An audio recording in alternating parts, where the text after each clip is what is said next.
Bon week-end, chers tous. La situation de l'inondation dans la zone de Maga devrait nous interpeller. Le silence du régime Biya, qui ne communique ni sur l'ampleur de ce dégât, ni sur les mesures à prendre et des mesures déjà prises, et la conséquence que ce régime a toujours fonctionné de façon approximative et de façon réactive.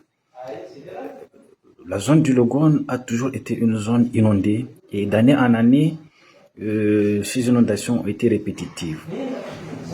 Vous savez que en 2012, Biya s'était rendu à Girvidik à la suite des inondations qui ont causé d'énormes pertes dans ces zones.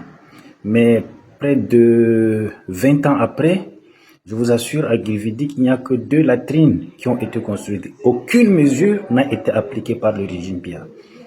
Vous imaginez que si il était l'un des pharaons, ça veut dire que jusqu'à aujourd'hui, les pyramides n'auraient pas vu le jour. C'est une réalité. Il ne s'agit pas d'entrer dans les invectives. Où sont les digues de protection? Tout le monde sait les mesures à prendre en cas d'inondation.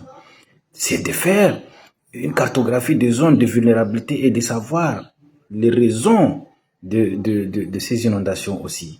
Une fois qu'on a les raisons d'inondation, si c'est le volume d'eau qui est en excédent, on crée des drains pour évacuer le surplus d'eau et former même les populations, les éduquer à la réaction rapide face à l'inondation.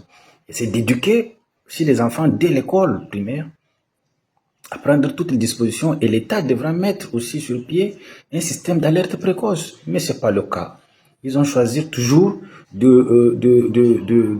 résoudre le problème en distribuant des seaux et de venir se pavaner. Là, ils se préparent à aller à Yagua. Mais c'est pour faire quoi? Pour rien faire. Parce qu'il n'y a aucun spécialiste de gestion des crises parmi tous ceux qui se préparent à aller aujourd'hui à Yagua.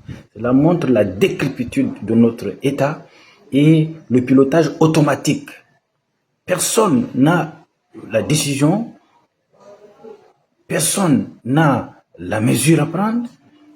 Tous ont les yeux rivés vers le président de la République dont les activités se sont considérablement réduites au vu de son âge.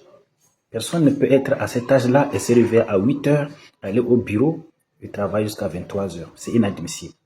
À nous de prendre notre responsabilité d'ici 2025 pour décider du choix de celui qui peut conduire notre pays vers un chemin où la prospérité, la sécurité ne seront plus des vains mots, mais un mode de vie. Bon vendredi à tous et à nous revoir.